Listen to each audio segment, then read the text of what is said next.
Hey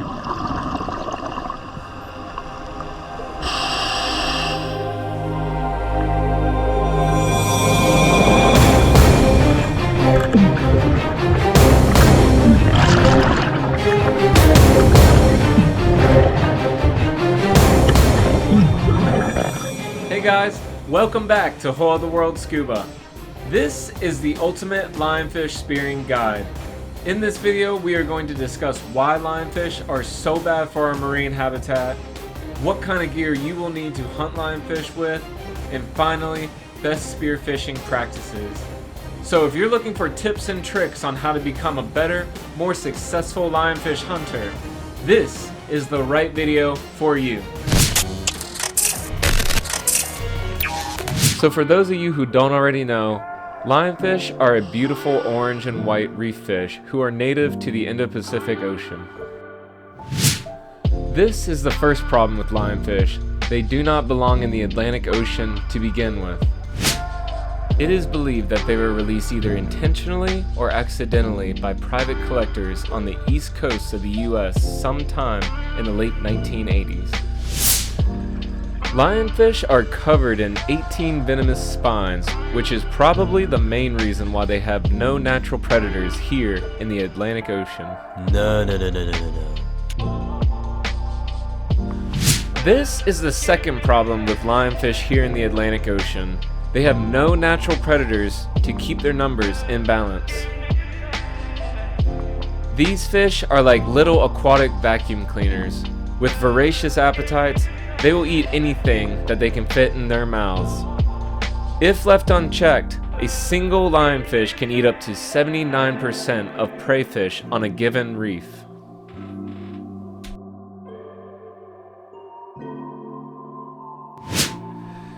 This is problem number 3 with lionfish.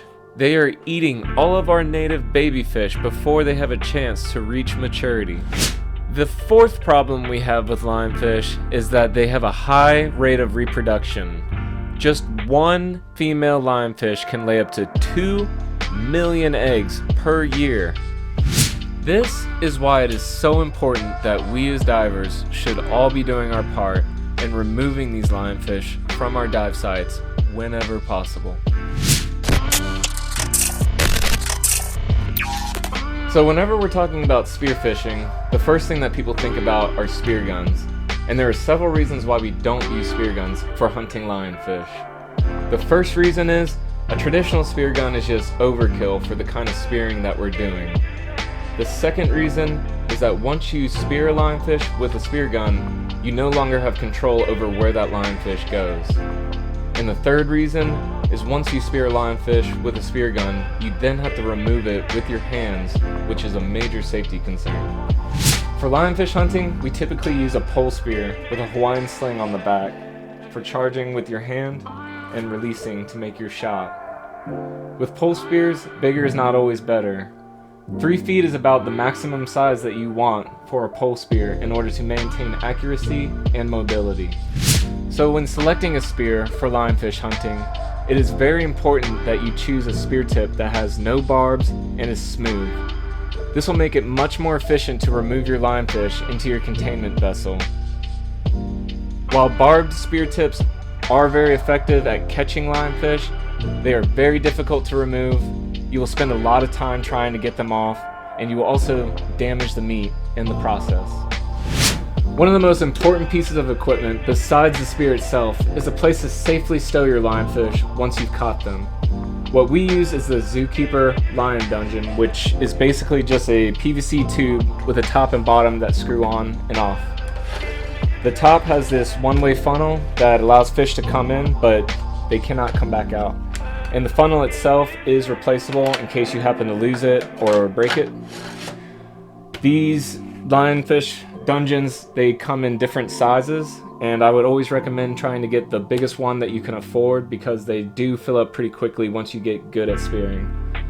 If you're just getting into spearing and you don't want to invest a lot of your own money yet, most dive operations will rent these out to you if you ask. The reason we use zookeepers instead of just putting lionfish in mesh bags is because the hard wall of these protect you from the spines of the lionfish during your dive. Another piece of equipment that you should always have on you while spearing lionfish is a pair of heavy-duty dive gloves. The rubber-coated fronts offer you some level of grip when you're charging your spear, and the heavy-duty backs can offer a level of protection against the lionfish spines. You cannot trust these 100% because lionfish spines will penetrate these, but it's still better than nothing. And last but not least, I always recommend carrying a good pair of trauma shears on you when you're diving. These are a really good thing to have as a primary cutting device. They can cut through almost anything, but for lionfish, they're very useful for cutting off the spines before you fillet your fish. So our first tip for finding lionfish is to go deep. Lionfish typically like water that's 80 feet or deeper, so having your advanced open water certification is a must. Tip number 2 is to slow down. Our initial instinct when spearing lionfish is to rush right in and spear as many as possible as quickly as possible, and you'll find that you end up missing more of your shots when you're in a rush. Tip number 3 is to aim for the head. By spearing a lionfish in the head, you have a greater chance of dispatching them immediately, which is more ethical, and it also makes it easier to stow them away in your zookeeper. Tip number 4 is to look up. Since lionfish are ambush predators, one of their favorite places to hide is on the ceilings of shipwrecks and reefs. It's also good to be aware of your surroundings. There are few things more painful than bumping your head into the spines of an upside down lionfish. Tip number 5 is to have something to pin them against, whether it's sand or some sort of structure. When using a barbless spear tip, lionfish can squirm their way off, so it's always best to keep pressure on them until you're ready to scoop them into your zookeeper.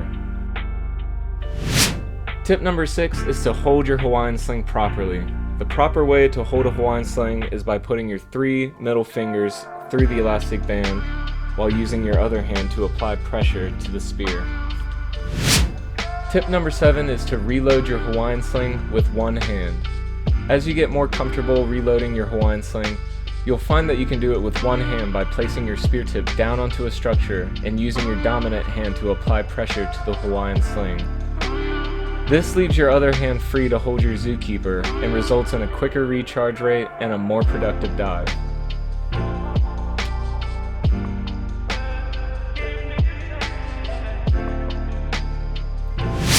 Tip number 8 is to make sure your spear tip is screwed on tightly before every dive. There's nothing more frustrating than taking a long boat ride out to the middle of the ocean only to lose your spear tip the minute you jump in the water, or to have it run off with a speared lionfish.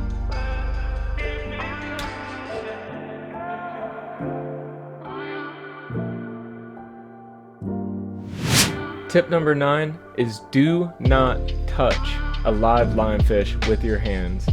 If for some reason a lionfish gets stuck on your spear tip, the best way to remove it is to place it in between your fins and to pull up on the spear with your hands.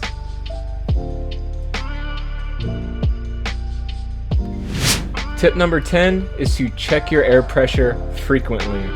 You will find that when you're spearfishing lionfish, your rate of breathing is much higher than it normally would be, so it is very important to check your air pressure frequently and often.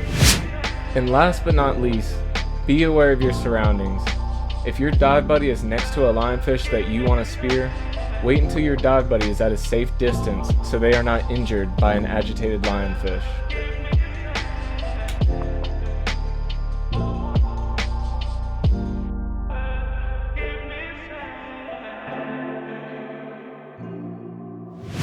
I hope that you guys got a lot out of this video.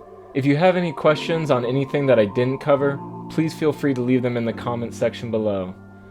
If you enjoyed this video, please don't forget to like and subscribe to our channel, and join us on future adventures. Now go get out there and help us take our oceans back.